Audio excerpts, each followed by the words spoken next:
What up, what up, what up? Welcome to another episode of NewOrleans.Basketball, a NewOrleans.Network podcast. As always, I am your host, Raphael Rattler, joined by my fellow middle brother, Garrick G Money Snowman Rattler. How we doing today, bro?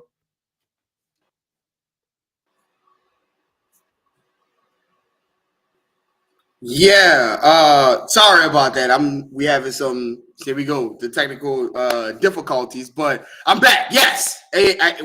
First of all, let me tell you something. Last podcast, we started off with me, wishing well wishes, and still do prayers and well wishes to LA who was on fire, right? And still our thoughts and prayers go out to them. I cannot tell you how crazy the weather is outside in New Orleans right now. Raph, New Orleans in the South got visited by the Night King. It is incredible outside. There is at least 6 to 7 inches of snow sitting on the ground outside. And if you know, I live off of St. Charles Avenue. We don't do snow like that off of St. Charles Avenue. So it is crazy. If you would have asked me, if you would have went to like MGM Grand or one of those betting sites and said, what happens first? The Pelicans go on a winning streak or it's 6 to 7 inches of snow in New Orleans, you would have lost your money because it happened at the same time. So that's all we need for the Pelicans to be successful, is for there to be a historic snowfall in New Orleans, and it's all they need to be successful. But man, yeah, man. It outside of that, it has been an amazing day. I think everybody has seen the pictures come out of New Orleans, man.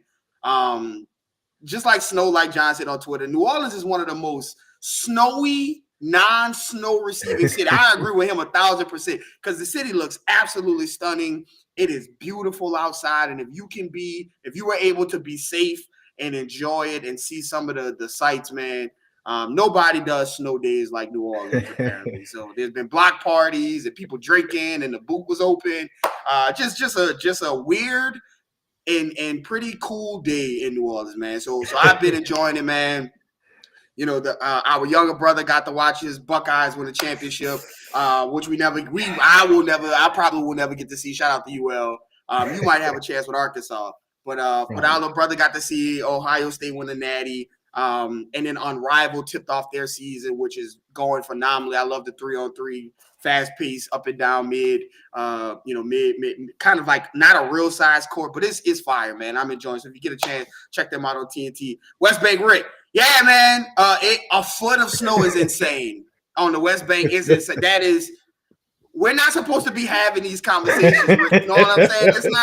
This not for us, you know what I'm saying? So, but man, it is insane. But how's everything on your side, man? Everything in Texas? Everything is blessed. We just hit that same snow. It was cool for like 48 hours, and it was gone real quick. So enjoy it while it's there. But yeah, man, it's been good basketball to watch since 2025 tipped up, and the Pelicans included in that. And we will make sure we touch on that. Before we do, make sure you guys are following us on X, on Twitter, on IG, on TikTok. That's NO_basketball, no E. Make sure you're liking the episode below, and make sure you subscribe to the channel. So last time we got on this pod, we talked about how the Pelicans have been playing better. The wins hadn't necessarily been there in consistent fashion, but they were starting to play better. You look at the course of this week, the Pelicans beat the Bulls. The Pelicans beat the Mavericks without Kyrie and Luka. They beat Utah twice. And you're starting to see, again, a little bit of that swagger come back to the team. You're starting to see them play with a little bit more faith, like, hey, we can win this game here now, night in and night out. And so we don't need to touch too much on the games. Like, again, it's not like the Pelicans were facing murderers row, right? Chicago has lost like 5 games in a row. Dallas hasn't been playing with their best players. Utah and the Wizards are the 2 worst teams record-wise in the NBA. So they're not playing murderers row, but it passes the eye test in a lot of ways in terms of some of the things you've seen over the week. So from that standpoint, was there anything that stood out over these past couple of games where you say that is what the real Pelicans look like? Well, I think it's very difficult to figure out who the real Pelicans are. On really truthfully, right? Like you can see some things here and there, but Brandon Ingram isn't playing. Herb Jones isn't playing. Like, you still some of the guys that you would have loved to see all play, you are not playing. And so the scope of the real Pelicans. But some of the things that you saw are some of the things that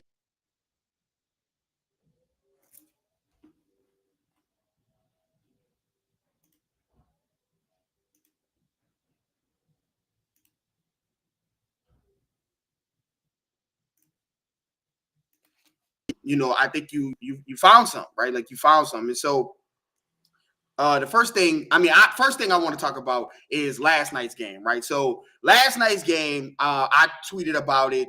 I tweeted about it when I got there. I took a picture of the scoreboard as the graphics were going on.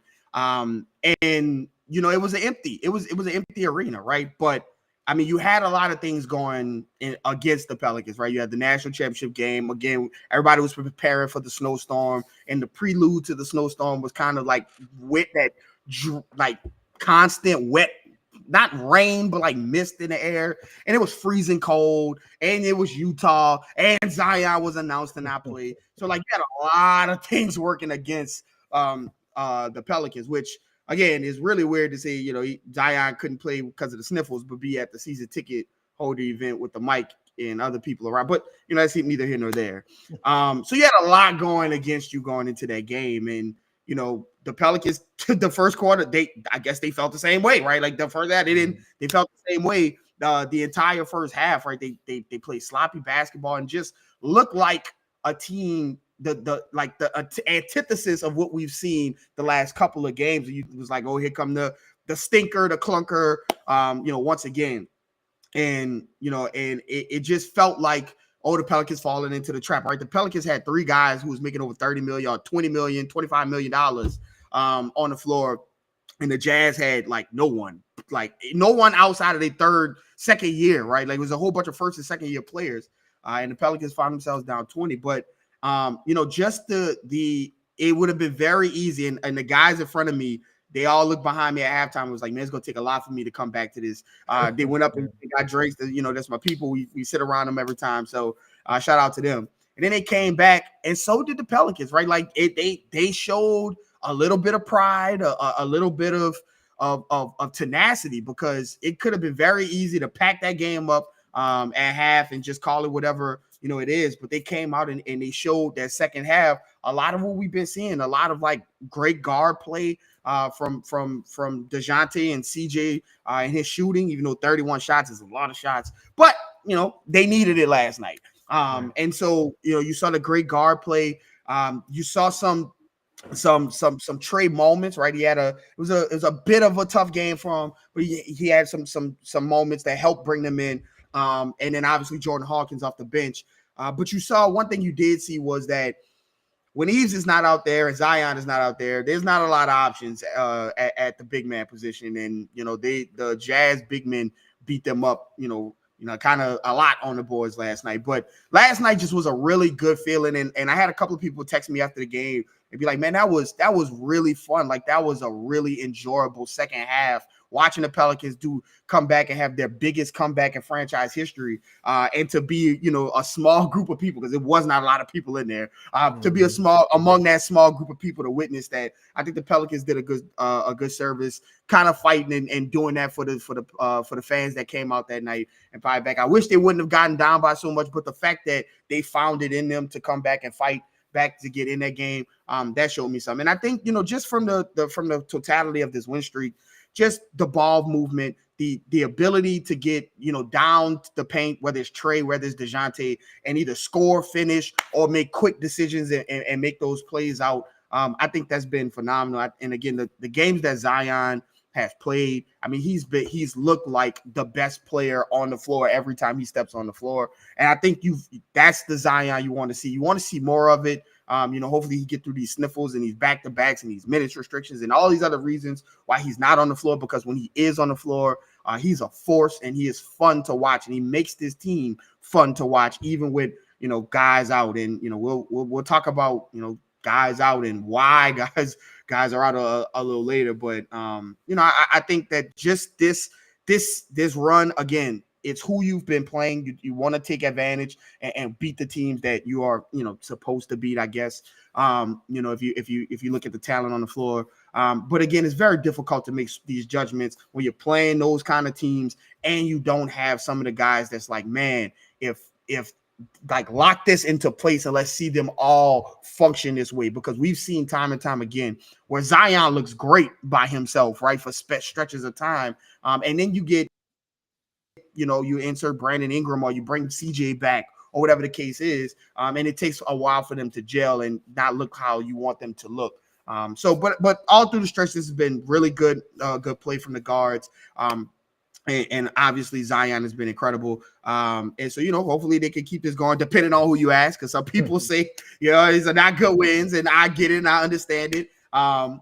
But I think you do want to have some questions answered. And, outside of CJ's future, possibly not being there, obviously, I do think you're starting to see some things between DeJounte and Trey and Zion and Hawk, where like, okay, and Eves as well, where things are kind of locking into place, and then Jose is coming in and doing what he does. And so you see kind of like the spread of the core of the people who you expect to be here, at least past this season for sure, kind of doing some things and looking good on the floor. Yeah. Together. I'm going to steal something from you.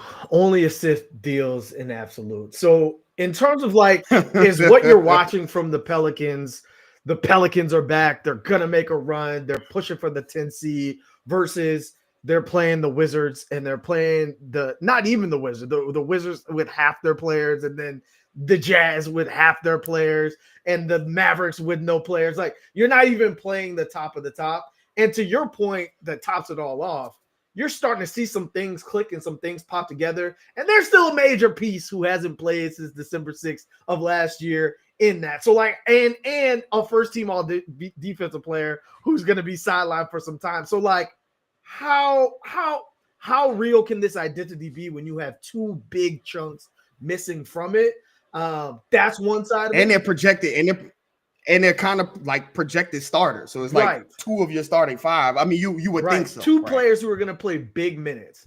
But at the same time, I look at things and I say, okay, well, the Pelicans have won the last 5 out of 6 games, and they're a slightly late CJ McCollum floater from beating Boston in a situation where you probably shouldn't have won without BI, without all these players and things like that. And you look at how they're starting to play, right? Like the Pelicans in the month of January are 6th in 3-point attempts. This is crazy. We are going into this season. We're talking about the Pelicans being 6th in the NBA and 3-point attempts. They're moving the ball. They have the second least amount of turnovers. They're passing the ball well. They're scoring the ball well. And you're seeing some of those signs that make you think this is what the team was intended to be, right? And so I kind of go back to some of the conversations we were having last year where, you wanted to see some of these lumps, and you wanted to see some of these growing pains, and you wanted to see some of this chemistry develop amongst this team earlier on, and in like year 1 or year 2 or year 3.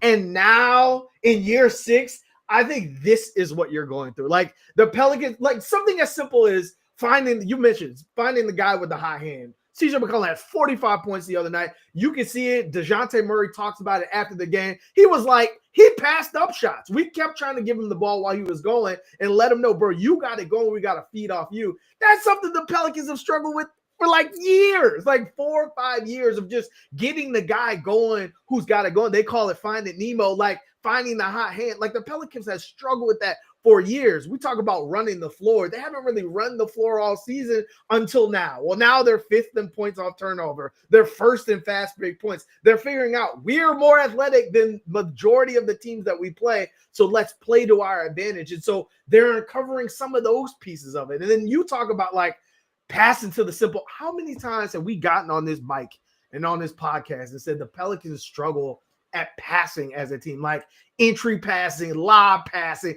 There was multiple lob passes from CJ to Trey in the Utah game, from Trey to Zion. Everybody could get something. Like there were alley-oops going everywhere. And these are the things you've been begging for, clamoring for, not just season when everything is been gone astray, but in previous seasons before. And I think that the Pelicans are finally in that state where we're trying to figure out who's going to be here long term and who's a part of this rotation building. And we need to learn to play it together. Like that, one of the main goals of the season was how do you find an offense that works more like an orchestra than a one-on-one type scenario all the time. And you're starting to see that like the offense just looks easier, right? It just looks like, hey, not everything is forced. Everything doesn't have to be a fadeaway. Something can just be as easy as a pick and roll and a pocket pass to the big man. Like things can happen just that easy that have been missing from the Pelicans standpoint. In terms of finding their rhythm, who's kind of been the player to you from your standpoint who really seems to have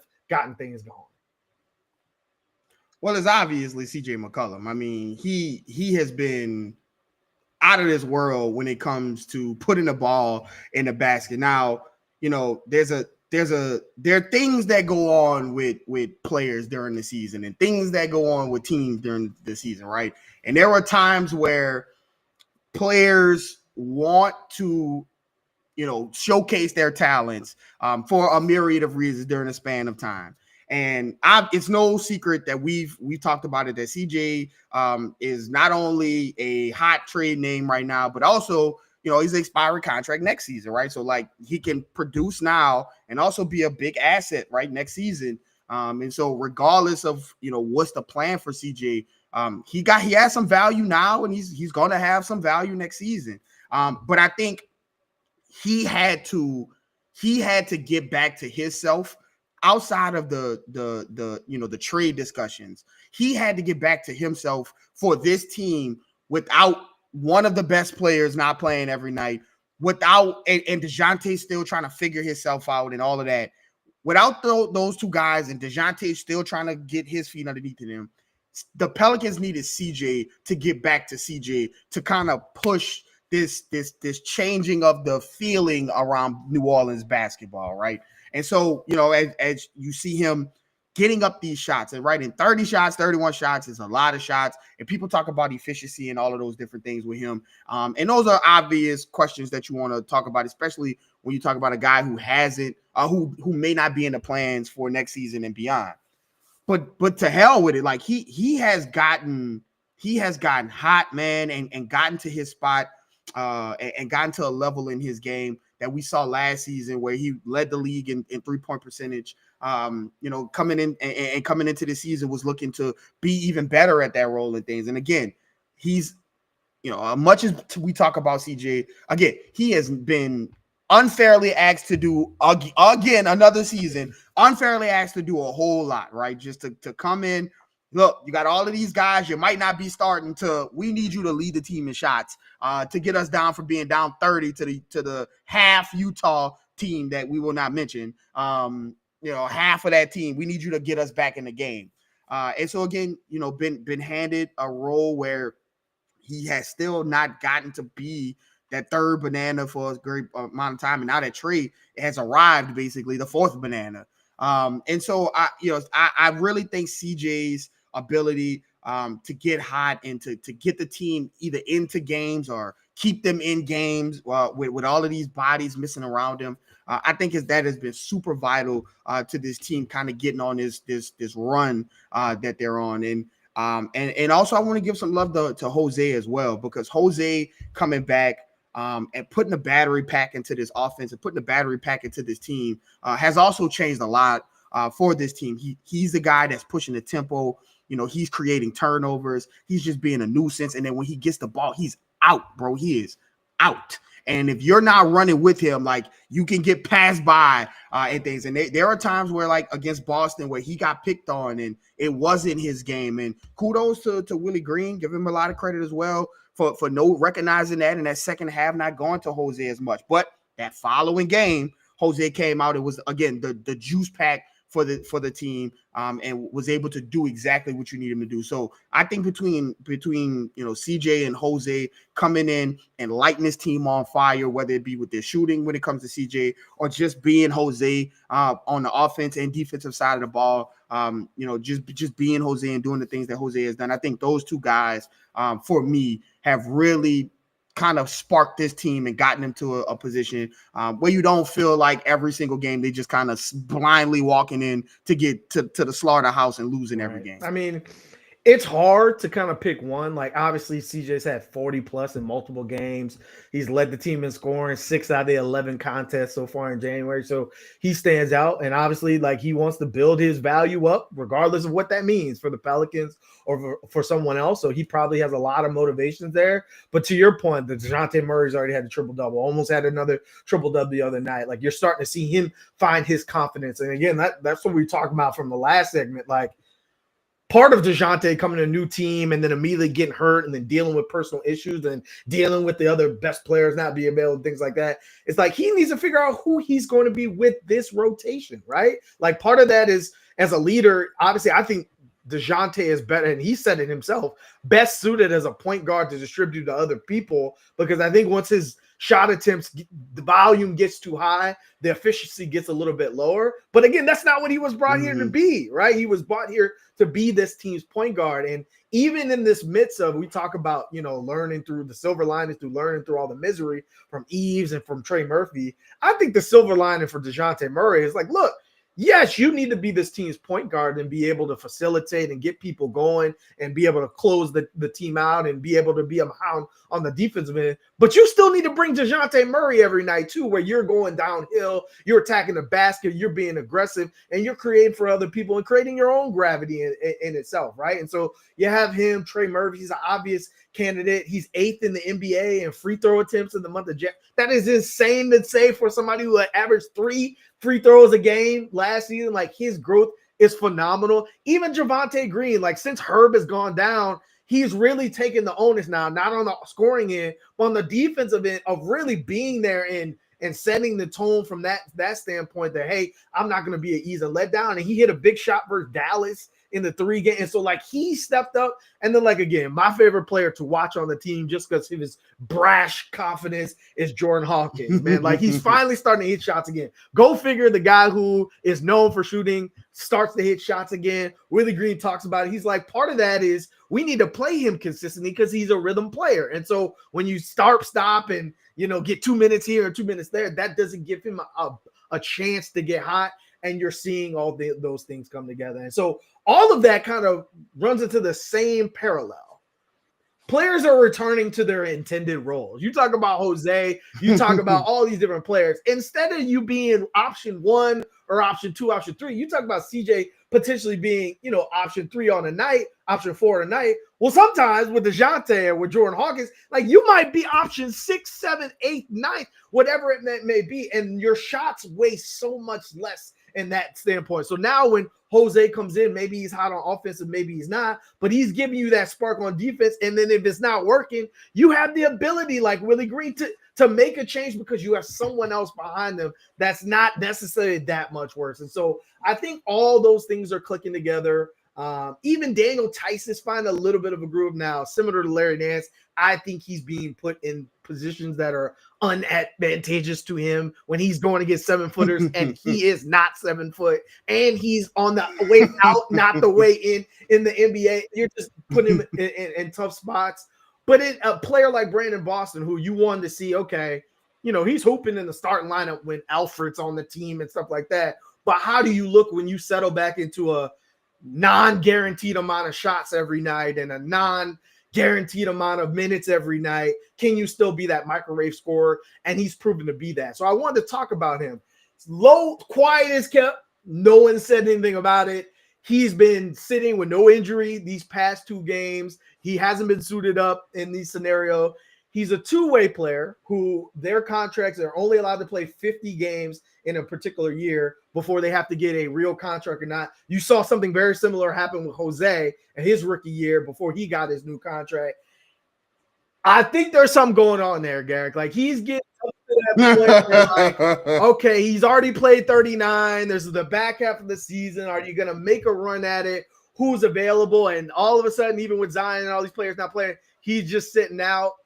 Do you think this situation is tied to like some type of move, or do you think they're waiting for the right situation to figure out this guy we need to keep around? Because multiple players, BI, Trey, Zion, have talked about keeping Brandon Boston. Yeah, I think they really like Brandon Boston, and I think there's a lot of games left, and he can only play so many games, and I think you're looking at a team that's trying to keep him around and not give him a like the major contract right now, right, and have him play some games later on in the season, and I think that there's probably a conversation that was had with Brandon Boston about what the Pelican, what he has done, what he has proven, and what the Pelicans can do with him at the end of the season or when his contract is over. I don't know. I don't know if I don't know if it's tied to a move yet, because again, it is so maddening watching the Pelicans, because again, you really don't know, what the Pelicans need, because a lot of what they need is sitting on a bench and clothes, and street clothes. So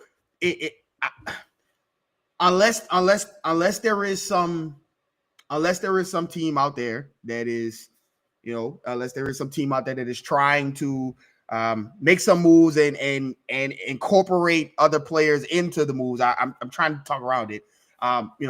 I think that it's just tied to his contract being a two-way contract, and they want him. But again, he has shown a lot of promise and a lot of what you need from you talk about a microwave scorer, a plug-and-play guy, a guy who can break in case of emergency and actually contribute and do things on the court. We saw him with high assist games. We saw him with high scoring games. So he can do a little bit of both. And he's a decent defender, right? He's not a game for Herb like Jones 20 by any games stretch of in the a row, imagination.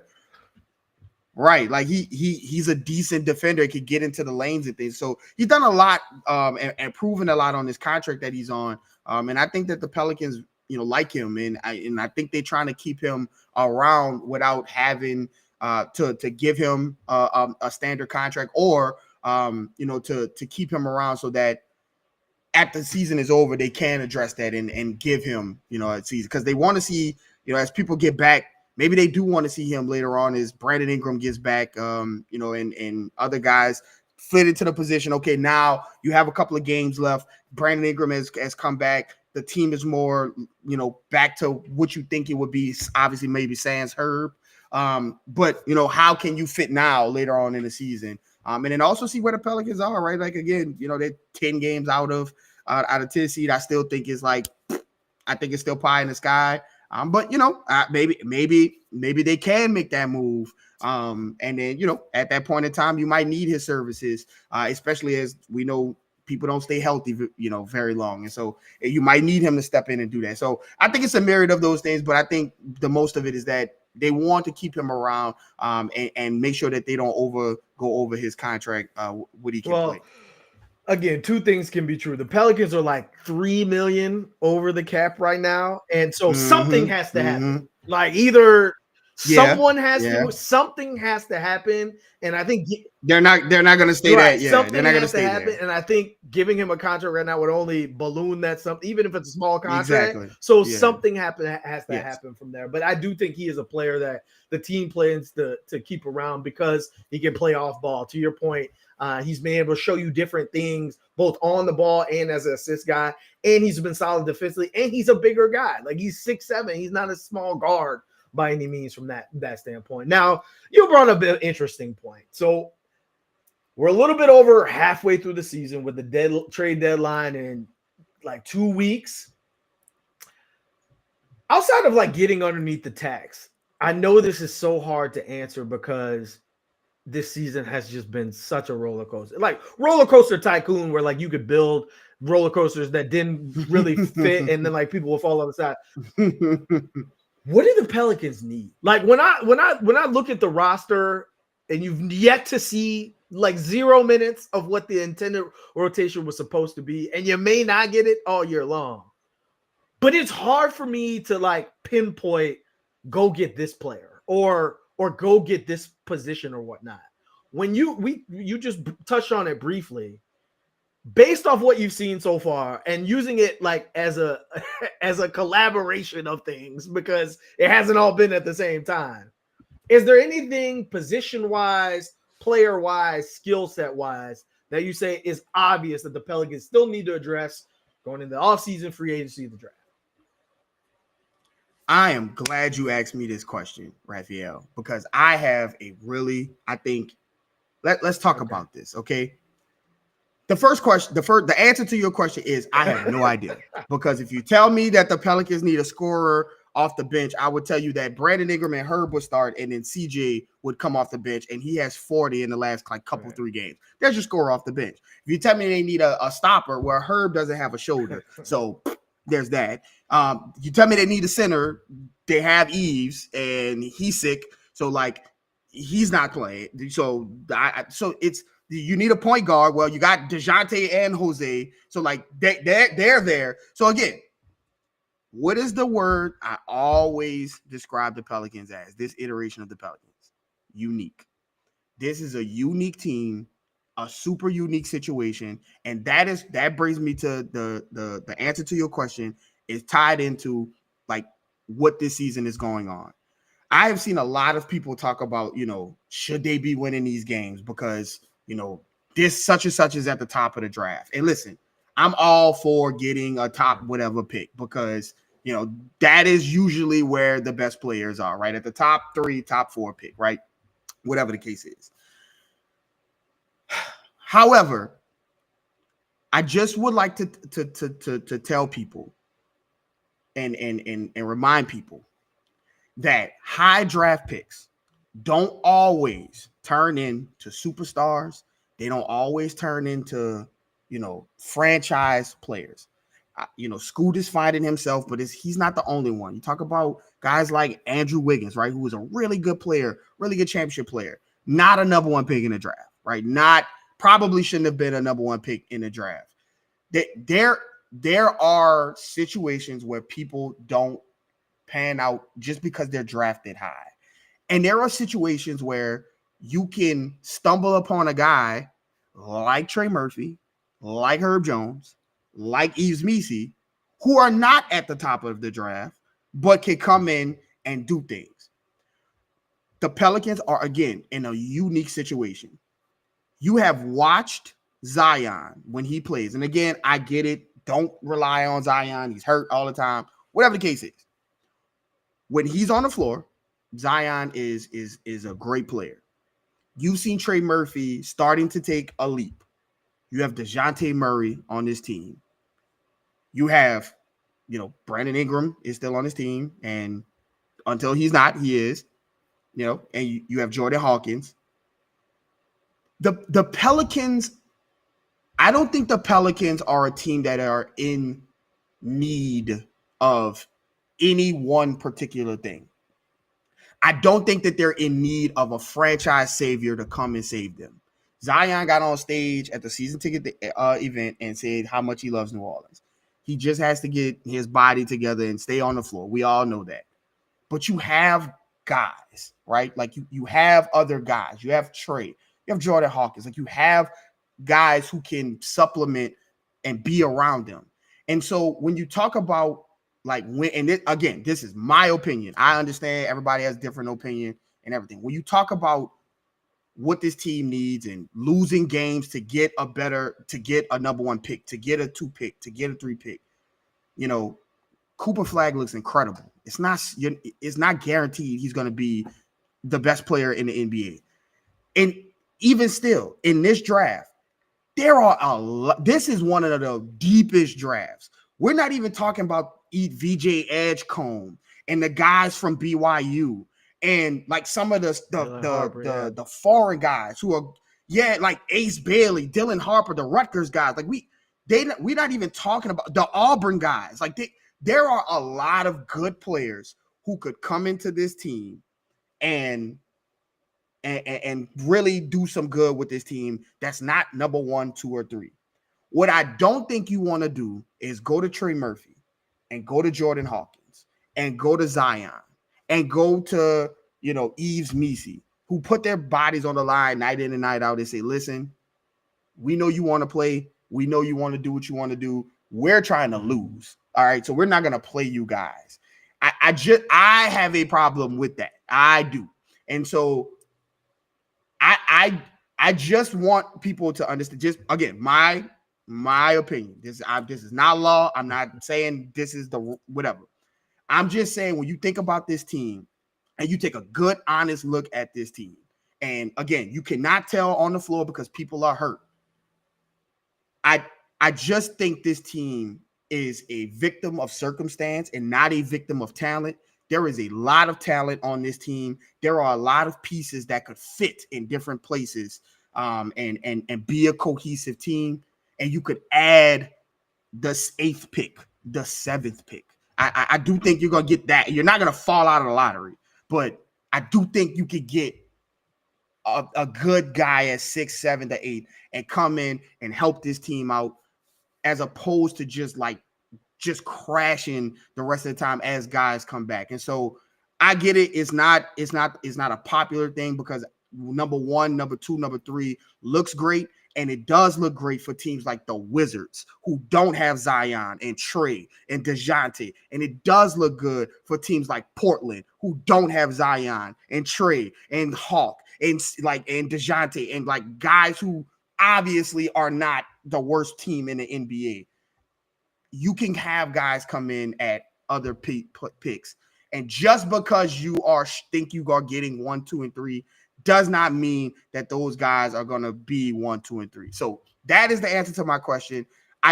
This team doesn't, it has a lot of talent on it and a lot of pieces that can help and fit in different ways. I think they just need health. If you can trade for that, I don't know if that's a tradable asset, if you can go out and trade for health. But honestly and truthfully, that's what I don't think this team needs anything. And I don't think you need to be chasing. If you stumble upon it because people get hurt more and you lose games, then so be it. But I don't think you need to chase 1, 2, and 3 with this roster because I think you are trying to get a franchise savior where you really don't need that. You need your guy to be healthy and to be mature. That's what you need. And to continue to add to this team around Trey and around DeJounte and around those guys. And I think that's what you need. That's my answer. Fair enough. I agree with you. And here was my problem when, the Pelicans are losing 10 in a row and 9 in a row and all that stuff. And people are like, oh, burn it down and trade everybody. I'm like, well, Zion's 24 and Trey's 24 and Hawk's 21 and Ease's 20. Like, what are you starting over? Like, how much younger are you getting than that? Rav, could you imagine if OKC traded Shea and Lou Dort and all of those guys when they were going through what they were going through? Right. And so I'm like, so blow it up to what? Like, I'm not sure how you could blow it up more. I do agree with you. It on paper, and again, you've never been able to see it, so on paper means nothing. There's not a whole lot of needs because in a perfect reality, let's say that, Daniel Tyson's getting older. Carlo hasn't proven anything. He hasn't been able to get on the floor much. But let's say, hey, you want another big body. You just saw how that could be to your disadvantage when, Ease is down, Zion's in foul or whatever it may be. You want another guy you could go to. But in a perfect scenario, in a playoff scenario, you're probably closing the game with Trey or Zion at the 5 anyway. So do you really need to go get a second big man to back up your 20-year-old rookie? It would be I think that you could look at, and to your point, if you stumble into via trade or free agency, great, phenomenal. The other thing, we've been talking about this team, this is a small team. And even CJ called it out. It was like without Ease and B.I. and Herb and Zion, like guys to get boards, there's not a lot of us that can get boards. There's not a lot of us that can get to the rim. The guys who led the team in rebounding yesterday were DeJounte and I think was it Trey? DeJounte and CJ. It was like the guards had all the rebounds. Right. And so this team is going to be predicated upon their wings getting rebound. B.I., Zion, Trey Murphy alike, things like that. You lost Larry Nance. You lost Dyson Nance. You lost Najee Marshall. You lost the bigger body guys. Yeah, Jeremiah Robinson Earl can play a little bit of that, but you would like to have more of those guys for those matchups. But again, that's a nice to have. That's not a must have, right? And then like you talk about like, does this team need another scorer? I talk about people need to be able to get downhill. And when you don't have DeJounte, you don't have BI, you don't have CJ, you don't have things like that. Well, not very many people have 7 guys who can consistently score their own bucket on the roster anyway. And so it'd be good to have that. I talk about like DeJounte, I think, is best suited to be a point guard who can score, but uses his ability to facilitate other times. But like, I also look at like other deep teams in the league and look at the Cavs and look at the Grizzlies and look at the Thunder. They have an 11-man rotation that everyone kind of taps up at 30 minutes. And right now, like the Pelicans, if these folks are healthy, would have a similar situation, right? And like, we talk about the growth in Trey Murphy. Well, like if you go bring in another guy who needs the ball, you don't get to see Trey develop the playmaking chops. Like playmaking defense is typically the last thing that clicks for people. And you want to give Trey more opportunities to do that, not less. And so like, I don't see anything that screams need or screams like, hey, you need to do this, other than the fact that you need to be on the court, right? Like the team needs to be on the court. And to your point about the drafts and the rookies and things like that, regardless of where you fall, and I see it in the comments, if you're establishing a culture for a franchise that has won nothing, like literally there are no banners in the Smoothie King Center. Willie Green, I'm not saying this to be cruel. Willie Green says this to the team. You have everything in the world to write your own story, to write your own legacy. Yeah, this season hasn't gone so great. So how are you going to fix it? You talk about the Utah game where, they could have laid down and lost, very similar to Portland where it was embarrassing. But this time they came out and fought a little bit and they got their way back and set that is a much different loss. You lost to Utah on a night where they played nobody versus you set the franchise record and comeback victory. Like that's two different agendas, right? And so in terms of being able to write your own story, the Pelicans have the ability to do so. And if you create a culture where it's like, we don't care that we lose and we don't care that like we're too far apart, so we're just going to lay down, that's not something that you build off into the next season. We talk about this situation being very similar to the Grizzlies. At the end of last season, the Grizzlies were like winning games. Like as they got healthy, they were attacking games and they were trying to figure out, okay, how does G.G. Jackson fit in, things like that. You want the Pelicans, regardless of how the back half of the season goes, to do those same things. And to like willingly lose, I just don't think that's a situation that necessarily always pans out. You talk about draft picks are hit or miss. Here's the flip side of that. You just named all the pick 17, the pick 21. You didn't even say Jordan Hawkins pick 13 at the end of the lottery, things like that. This team has shown you that they can identify talent. So why do you care if it's pick 5 or it's pick 10, right? Like they've shown you they've been able to find what's best suited based off the selection that they have. And so to willingly tank and just to hope that the ping pong balls go the right direction, I can tell you what, if Zion is still on this team and BI is on this team and Trey Murphy, there is a 0% chance the ping pong ball is going for Cooper Flag to the Pelicans. The NBA, I'm not going to say the NBA's fixed, but there's no way that they're going to put him in a situation where he just can't have the ball and thrive. And so I just am curious to see how the rest of this season goes. The Pelicans are building a momentum versus the teams they should be beating. And that's you can't knock people for who's on their calendar. Like other teams are playing teams with nobody too and still losing. You are taking the advantage of the wins you have to take advantage of. But now the beauty of the NBA, you get your real test. The Bucks come into the house fresh off a whatever they say in Denver, fleet of snow, whatever it is. The Grizzlies are right behind them on Friday.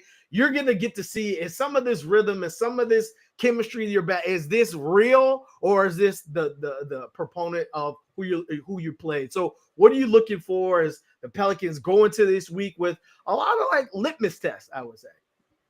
Yeah, first of all, the Bucks flew in. I think Schmidt tweeted about the Bucks flying in the day before, or yesterday they flew in, so they could not deal with this snow. I know they probably looking out their hotel windows like, what y'all all mad for? Like we do this all the time, man. Y'all want to go run outside this ain't nothing. We go run outside in our shirts versus skins in our practice. But yeah, I think that, again, this is the battle of the night in, night out battles of the NBA, right? Like you feel good about yourself, beating up on the Wizards, beating up on the Jazz. You know, you go to Boston and barely lose, right? Play an incredible game. And you're feeling good about yourself, and then you know it all. Hey, here is Giannis Antetokounmpo and Ja Morant. So I think, you know, again, this is the litmus test. I think you want to have, hopefully get Zion back and get rid of this whatever's going around. The whole NBA has it, and so hopefully Zion and these can get better, because you're gonna need them versus Giannis and Brook Lopez and Bobby Portis. Both of these teams, I don't really go in there small. Yeah, I don't think Daniel Tice don't want any smoke with Zach Edey and Jaren Jackson and Brook Lopez and Giannis. You're not gonna be able to like put Javonte Green on Giannis. It's not gonna be able to. It's not gonna happen. So I think you're gonna need those guys back for this game. So first of all, let's hope that the game is played tomorrow, because I would like to remind you there is 100 feet of snow outside, and even if the snow melts, the city has to, the roads have to thaw out, and black ice and all kind of stuff. So hopefully there is a game tomorrow. But I do think that the Pelicans need to go into that game and attack it. Like, just go in and attack it the way you attacked Boston. And I would love to see Zion, like he went toe-to-toe with Jason Tatum in Boston. I want to see him take some of these challenges personally, and go up against these guys and want to be up there and mentioned with Giannis and Ja and those teams. Like, go up there and fight them, right? You talk about this is the crib, right? Like, go in there and show it. And I also want to see, you know, consistent play from Trey and Jordan Hawkins, right? Like, we've seen games where they've had great games, and then games where they struggle either to get shots off with Trey or to make shots with Jordan Hawkins. Like, these are some good games that they're putting down. Continue to show that, right? And I want to see Willie Green empower them to take those shots, and some of that green light that CJ has, like, give some to Jordan Hawkins, empower him to shoot those shots, because that's how you figure out just the you know how good this guy is and what's the real version of Jordan Hawkins, as opposed to like giving him that stretch and then going back to that, you know, in and out rotation. Give these guys minutes, give these guys opportunities to get in there and score and do the things that you need them to do. And I'm going to be watching the ball movement again, right? Again, CJ had a really good game last night, and, you know, a lot of guys like to make sure that they see if it's still rolling, right? And see if it's still going. I want to see CJ come out and do that, but I think the best version of this team is when the ball is moving and it has energy and is zipping from person to person. I think Zion actually helps with that if he comes back and is able to get that ball movement and things like that. And again, the Pelicans are a team of circumstance, right? Like, this team has a lot of talent, and if Zion plays along with Trey and DeJounte, like, you feel good in a lot of these games, right? You feel good in these games going up against them if you have those guys available. It's just when you don't and everybody's asked to do a lot more and step 2, 3, 4 steps outside of their comfort zone is when things get a little awry. So I want to see them take these games seriously and listen. Like, I think that the pick is going to be where it is. But I don't think that you can go into these games and just say, well, just throw it out. You're not going to make everybody happy, right? Some people are going to be happy that you're winning. Some people are going to be upset with that you're winning. But I think as long as those guys get on the floor, they're going to try to win. And I think in any of these games, whether it's Milwaukee or Memphis, if you have Zion and you have DeJounte and Trey and CJ and these guys available, and then maybe hopefully get BI back eventually, hopefully, maybe, hopefully. I think that you have a shot at any of these games. Again, team of circumstance, not a team of lack of talent. And the talent is coming back, and they're starting to figure some things out. And so I think you have a good shot at all of these games. My biggest litmus test, and we'll get out of here, is all of what you just said in terms of ball movement. I think they figured some things out. Like, they figured out when teams hit you with zone, get Zion in the middle and let him spread out the shooter. It is beautiful to watch Zion with Trey and CJ and Hawk on the wing, just options all around when you're coming from, we won't even talk about what a couple years ago looked like with Eric Bledsoe and just some of the kick out options. But I'll say it again, and I will say it every pod. The Pelicans live or die with how they defend. When they defend and they come out like they did in the second half, like gangbusters, like they did versus Boston, and they take it to them like they did versus Minnesota. Like when they come out and defend, and it starts with Zion, it starts with CJ, it starts with all your best players, they can play with anybody. But when they come out and just think, oh, we'll catch up, that's when they get themselves in trouble. And you can't do that versus teams like the Grizzlies and with Giannis and Dame. Like they shut you down quickly. And so I want to see how the Pelicans come out defending this week when you're playing against some of the best teams in the East and West. And so with that being said, that's all we got for you this week. Appreciate everybody that pulled up. What you got left for the people, Garrick? As always, you never know what people are going through, so give someone a smile a day. Hopefully we have a game tomorrow. Again, it is Winterfell outside, and it is crazy. So everybody who is dealing with, either whether the fire's on the west or the freeze in the south, man, just stay safe. Watch out for each other, man. Take care of each other. Like Dave Chappelle said on Saturday Night Live, remember your humanity, because we all in this together, man. So with all that being said, as always, follow myself at Garrick_Rattler. Follow my brother, Raphael_Rattler. Follow the page at NO_Basketball, no E. That's on Twitter, X, wherever you get your social medias. Most importantly, subscribe to NewOrleans.Basketball. We'll see you guys next time.